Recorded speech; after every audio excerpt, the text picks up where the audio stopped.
Very interesting. Very interesting. A moment of geek. It's been too long. I have missed you. Okay, if you are driving a car and you break down on the side of the road, you call a tow truck, right? And the tow truck, which is basically a tough pickup truck rigged with a fancy back end on it, a tough pickup truck, right, comes and rescues you on the side of the road. If, however, you are a big rig truck driver or a bus driver and your semi-truck or your bus breaks down on the side of the road, you can't just call a normal tow truck, right? Instead, you have to call one of these guys. You have to call the mega tow truck. You have to call the bigger, stronger tow truck to deal with your bigger vehicle needing help. Well, who do you call if what you are driving when you break down on the side of the road is a Ticonderoga-class guided missile cruiser, nearly 2 football fields long and weighing 10,000 tons? If you break down in that, if you break down and need rescuing in a vehicle that looks like this, the tow truck that you call to rescue you is this guy, a U.S. Navy Safeguard-class salvage ship. It's the coolest thing in the Navy. It's shorter than that missile cruiser. It is stouter. It is massively overpowered, both for going forward and for going in reverse. Its hull is reinforced to be like one of those ice-breaking ships.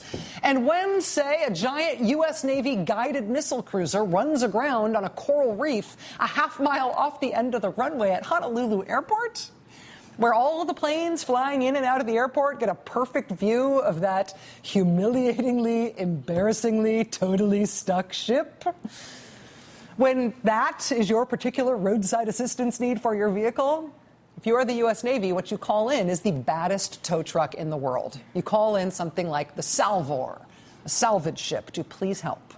When that U.S. Navy guided missile cruiser got stuck off the end of the Honolulu airport runway in February 2009, oh, so embarrassing, it took 3.5 long days to get that thing unstuck.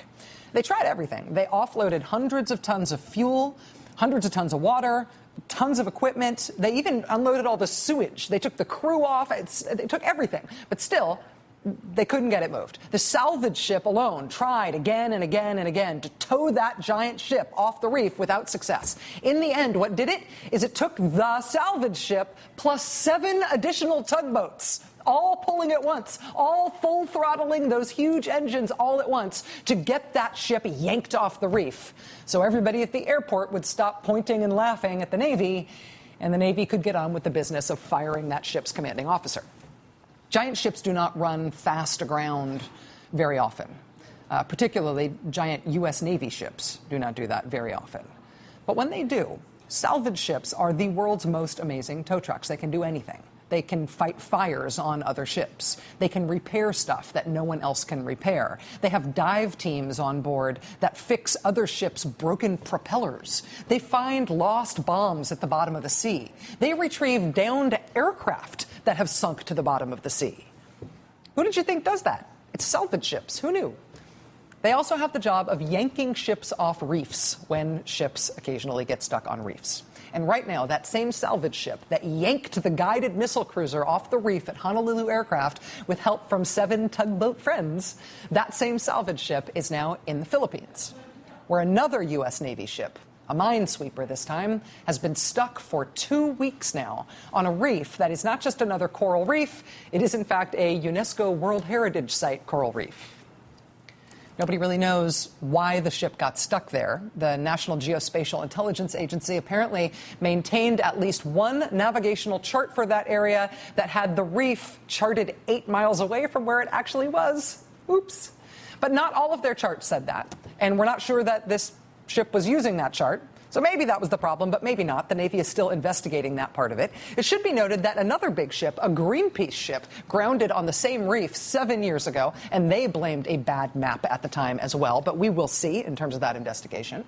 This minesweeper, though, meanwhile, is so incredibly stuck that the Navy's about to go to really extreme measures to fix the problem. The ship started off at first just stuck on the bow, with the rest of the ship off the reef. Just the front of it was stuck. They tried offloading everything heavy, offloading the crew, offloading water, fuel, everything. They tried to tow it off at high tide once they'd unloaded everything, but nothing worked. Nothing from the tugs, nothing from the badass tow truck salvage ship, nothing from that ship and the tugs combined. Nothing worked, and eventually the ship swung around and sheared into the reef. So not just the bow, but the whole ship was stuck there broadside, and they cannot figure out how to get it unstuck. And so now they are doing something they never do.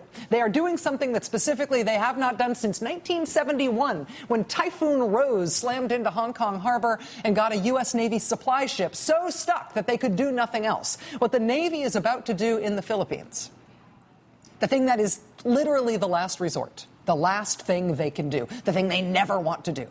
The thing they're about to do, if you were back in your car, broke down on the side of the road, what they're about to do is the equivalent of deciding not to use the tow truck at all, but instead to call in the jaws of life for your car.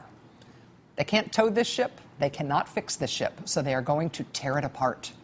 They haven't done this in more than 40 years. But the new plan for dealing with the stuck U.S. Navy minesweeper on the UNESCO World Heritage Coral Reef in the Philippines is to have the salvage ship give up its recovery efforts for the ship and instead have these ships take over.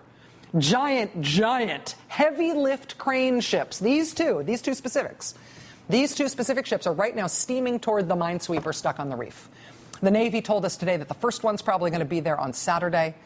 And once it gets there, they are going to cut the minesweeper into pieces to get it out of there. It could take more than a month to cut it up. And when it is done, the U.S. Navy will no longer have 14 Avenger-class minesweepers. We won't have 14, we will have 13. And we could owe the Philippines $300 per square meter of coral that we damaged. And if this did happen because someone put the reef on the map 8 miles wrong, then somebody in Mapville is going to be in big trouble. We'll keep you posted. Now it's time for the last word with Lawrence O'Donnell. Have a great night.